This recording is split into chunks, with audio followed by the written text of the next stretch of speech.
It's Adam from realitymanifestation.com. Have you ever wondered why you feel the way that you do moment to moment? And have you ever wanted a quick, simple but powerful way of changing how you feel and what actions you'll take in moment to moment? Well, within this video, I'm going to be going through how to reprogram the subconscious mind with managing your state. And by the end of this video, you're going to understand the 3 core pillars that controls how we feel. You know how to quickly and rapidly take back control of the meanings you add in experiencing any situation, which is also a key foundation to being able to change your beliefs, thoughts and actions, and getting the most in juice out of life. Now with that said, let's get straight into it. So what do I mean by managing your state or state management? Now for those of you who are familiar and fans with Tony Robbins, you may have heard this phrase before, but quite often there's a lot of confusion around what it means to manage our state. And what I mean by this is basically our state is how we feel, the emotional state that we're in moment to moment. So are you in a happy, loving state? Are you in an angry, frustrated state? Feeling sad? So a simplified way of saying this is the state that we're in is how we're feeling moment to moment. So some of you are probably wondering, what has this got to do with reprogramming my subconscious mind? It may sound great to change how I feel, but what has this got to do with reprogramming my subconscious? Well, I'm glad that you've asked. The habitual states that we go into on a regular basis becomes our default way of feeling, interpreting the world, and has a massive impact on what we believe and what actions we will or won't take. Because any actions that we'll take, or how we feel and experience any situation within our lives, is not based on the circumstances or the experience itself, but rather our interpretation or the meaning that we attach to that experience. So I'll say that again, because this is very important to understand and just how powerful managing your state is. The experiences we have of life are not based on the situation, the circumstances, or the experience itself, but rather our interpretation of what that experience meant. And this is filtered by the state that we're in. So to use an analogy to explain this, imagine that everyone is looking out through their eyes, but in front of them, everyone has a different set of lenses. Everyone has a different lens in which they view the world. But also everyone has a different set of lenses of which they could be viewing and interpreting their world around them, which changes moment to moment, which is based on the state that they're in. So when someone's feeling sad, feeling down, they could be viewing the world through a lens that's quite muddy, it's dark, it's dim, and they're not able to see a lot of the beauty and what they could be grateful for all around them.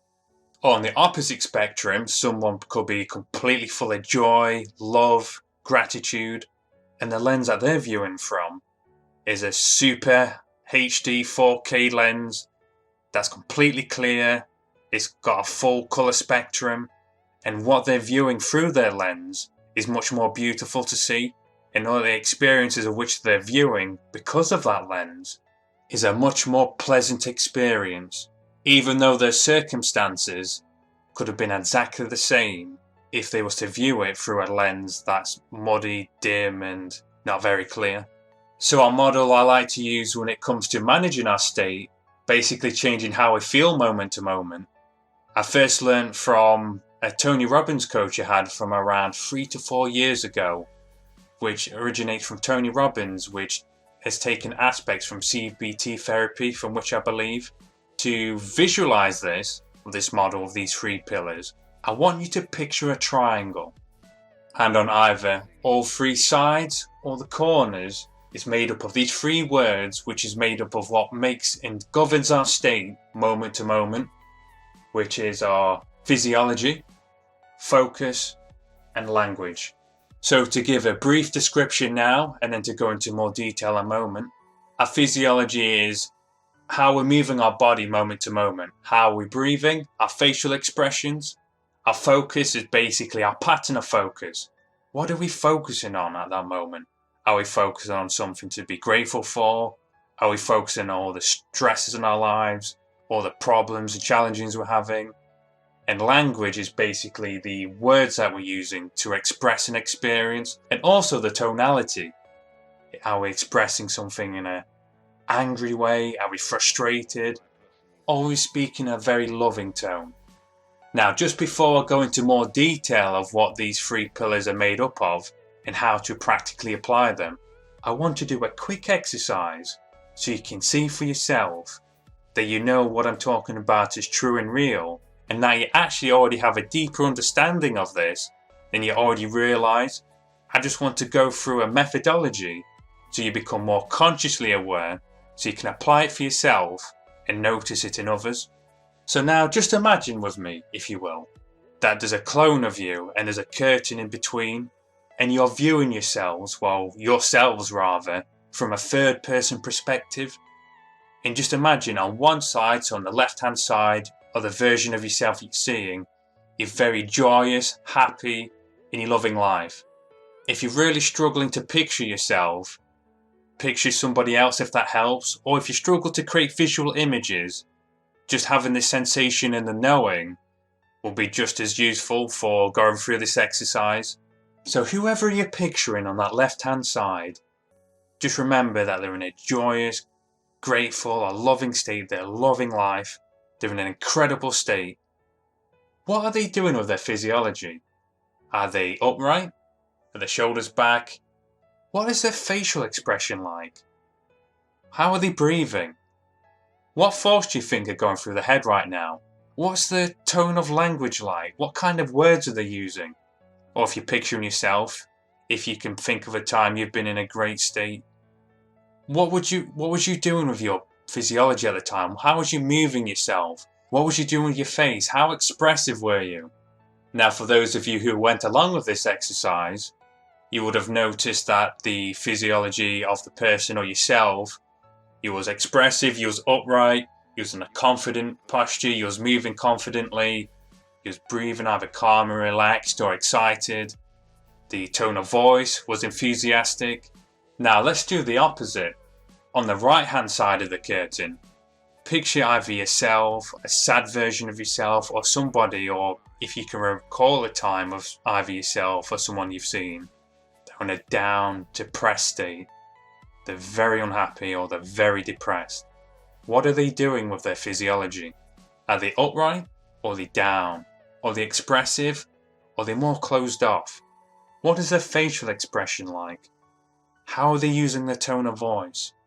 What kind of thoughts or words are going through their mind, do you believe? Or if you can recall the time yourself you felt either sad or depressed, what kind of thoughts are going through your mind at that time? Or maybe if you're even feeling this right now as I'm explaining this, what kind of thoughts has this made you think about, or were you thinking about when you're remembering or viewing that version of yourself to the right? So as you'd have probably noticed, you already know on a subconscious level of what it looks like and the kind of movements someone does with their physiology when they're either happy, joyous, or when they're down or depressed. You notice what kind of thoughts and the patterns of language and the tonality as they're in these different states. So to go through it now in more detail with the first aspect of controlling our state with our physiology. So as I was saying before, our physiology is basically what we're doing with our body. How are we holding? What's our posture like? What's our facial expression like? How are we breathing? Is it fast? Is it slow? The patterns in which we use our bodies literally dictates and changes our biochemistry. It has a chemical effect, and this is why it has such a powerful impact on how we feel moment to moment. And also our bodies are directly linked to our unconscious mind. There have been studies done by Harvard University that if someone holds themselves in what's called a power pose, so basically holding themselves in a powerful posture, such as someone standing up like a Superman pose, it literally affects their biochemistry and greatly impacts how they feel in that moment. If you want to experience this for yourself, stand up right now, putting your fists, clenching your fists, putting them by your hips, standing with your feet about shoulder width apart or slightly wider, standing up and looking around the room like you're Superman or Superwoman. And if you hold this for a couple of minutes, you'll notice a powerful impact in how you feel. And some of you will even be noticing a change in how you feel right now, just from going into that change in your physiology straight away. So going into the next pillar of managing your state. With managing your state with this triangle, I also like to refer to the term as the Triad, which this triad with this triangle is all three aspects or the three pillars for managing your state. So just so you know, when I'm referring to Triad, you know I'm talking about these three pillars that were on the triangle. So the next aspect of our Triad is our pattern of focus. So what is someone focusing on within that moment, and what meaning are they attaching to it within that moment? So to give another quick exercise to emphasize this, I want you to take a moment and think back to a memory either recently or in the distant past that wasn't very pleasant. So either something that made you sad, made you angry, frustrated, or even made you feel a little bit down. Just take a moment to get that thought. It doesn't have to be perfect. It doesn't have to be maybe perfect's not the right word. It doesn't have to be the worst moment of your life. Just take a moment right now and I want you to really focus on it. Why did that memory, that experience make you feel the way that it did? Whether it was angry, sad, disappointed. What was it that made you feel that way? And I'd imagine for the vast majority of you who are doing this exercise, not feeling particularly good right now. Now I know some of you are thinking, Adam, I've been wanting to listen to this to know how to reprogram my subconscious mind so I feel better, not worse.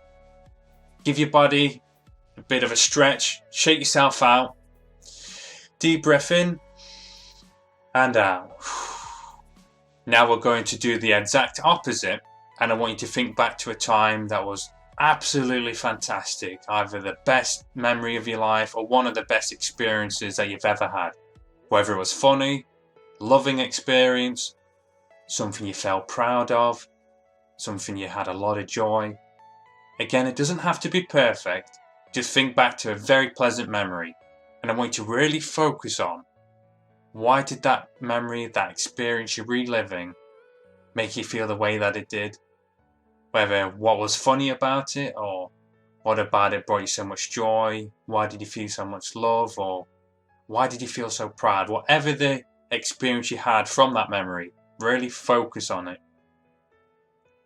And now for those of you who are following this exercise, you'll have found that now you're starting to relive and feel the way you did with that memory. The reason I've taken you through these exercises and started off with more disempowering emotions and experiences, because I want to show you that you have the skill and ability and also to regain the power that you can control how you're feeling and how you're interpreting experience moment to moment, because you can consciously direct and choose what you're focusing on and also the meaning that you're attaching to it. For those of you who are not that familiar with the conscious and subconscious mind and want to know a powerful technique of how you can consciously direct your focus and how to change the meaning of an experience, watch my video, which I'm going to either link on the video or in the description below, of the foundations to the conscious and subconscious mind, which also contains a very powerful technique to direct your focus. So now moving to the last and third aspect of the triad is our language. The language that we're using, so this can be the words we're using to describe an experience, or also the tone of voice that we're using to describe an experience. So to go through a very quick and easy to understand example, if I was to go, I love you, as you can hear and feel straight away from that tone of voice, that it didn't particularly feel very loving now, did it? Even though the words I was expressing may have been very loving, but the tone of voice greatly changed and dictated how it came across. And also how we talk and speak to ourselves internally, the tone of voice, not just externally of how we express our words to others, but also how we speak to ourselves. And the words we use to speak to ourselves greatly impact how we feel in the state that we're in. So if you were to think back to the exercise we did near the start of the video, where there's two versions of yourself, one feeling joyous and happy, and the other quite sad or depressed. If you think back to the one on the right, that's the sad and depressed version of yourself. What kind of tone of voice would they be using when they're speaking to someone or speaking to themselves? As you'll already know for yourself, it'll be a rather low, slow, quite saddening, unenthusiastic tone of voice. So if you was to imagine I was going to keep this tone and show you how to live an empowering life. For those of you who have not already clicked off the video, if I was to keep this tone of voice, you would probably want to click it off, because the tonality in how we speak has a huge impact on how we feel, even more so how you speak internally. So now we're going to go through how to practically apply this so you can start reprogramming your subconscious mind and to change your habitual state. The states that we go into on a habitual basis will eventually form our identity. So if you find you have a habit of, or a pattern of going into a disempowering, sad or depressed state, if you start to form the habit of going into a more empowering state, this will eventually start to form and change your identity. So an exercise you can do is, if you were to write down, what would the ultimate version of yourself be like? How would they move? How would you be moving your body? What would your facial expression be like? Would it be happy and enthusiastic? How would you be breathing? Would it be calm and relaxed? What would your posture be like? Would it be upright? So write it down. What would that ultimate version of yourself be doing with their physiology? Then go on to the next aspect of the triad with your patterns of focus and write down, what would that version of yourself be focusing on? Would they be focused on what they could be grateful for? What their goals and visions are? How great they are at something, or the reasons to be grateful? Would they be focusing on all the people around them that love them, or the people that they love themselves? Again, write all of this down and get very clear and specific, and writing down and designing what that ultimate version of yourself will be focusing on a regular basis. And then moving on to the third and final aspect of the triad, what would the patterns of tonality be like? What kind of words would they be using to describe the situation? Would they be using words such as, I'm feeling fantastic, feeling ecstatic, using very empowering words? And how would they be describing these words? Most importantly, how would you be speaking to yourself? Would you be speaking in your internal dialogue in a powerful, empowering tone of voice? Write down that ultimate version of yourself that you inspire to be. Or if you're already generally happy with where you're at with your general state and the habitual states that you go into, another exercise that you can do, and which is a good habit to start doing whenever you find that you go into a disempowered state, because we all have an area in our lives that we don't feel as confident or as powerful, or whatever word you want to describe, where you go into a disempowered state. And what you can start to do is, whenever you have the chance, ideally in that moment, or when you get home and when you have the chance to, is write down, what was you doing with your triad? What was you doing with your physiology in that disempowered state? What was you focusing on? What meanings were you attaching to that situation where you went into the disempowered state? What was your tonality like? What words was you using to describe that experience internally and externally? And as you start to keep a journal of what state you're going into and what you're doing with your triad during those disempowered states, you'll start to notice a pattern of what you're doing with your triad and what's causing you to go into those disempowered states. And if you just change one single aspect of the triad, whether it's your physiology, your pattern of focus, or that language you're using, you'll start to have a powerful impact on your state. If you change all three, you'll feel completely different, and you'll be able to start breaking out of disempowering states and change how you feel and take back conscious control of how you feel moment to moment. So to quickly recap, the state that we're in, basically how we're feeling moment to moment, is made up of the triad, which is made up of our physiology, the patterns and how we're moving and using our body, our patterns of focus, what we're focusing on, the meaning we're attaching to it, and also our language, the tone of voice we're using, and also the words we're using to express and describe an experience. Once you're understanding this, if you write down and describe the ultimate version of yourself, make sure you write this down, and then you can start to write down and describe what the ultimate version of yourself will be doing with the physiology, the pattern of focus, and the language and the tonality. And also keep a journal if you find you're going into disempowering states. What are you doing with your triad during those experiences? Before you know it, once you form this as a habit and you start to consciously condition the habitual states you go into, and especially when you're making this change in more disempowering or harder circumstances that you usually struggle with, you'll find that you're reprogramming your subconscious mind to habitually go into the states that you're wanting to go into. And eventually you won't have to put any conscious effort into it, because it would have reprogrammed your subconscious mind in the direction in which you're wanting it to go towards in a more empowering way. If you find this video useful, if you could like and subscribe, as this will let us know what kind of videos you're wanting us to make more of. And also if you could comment below on what aspect of the triad are you going to be focusing on the most.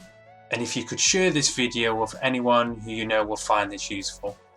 I hope you found this video useful, and I shall see you soon.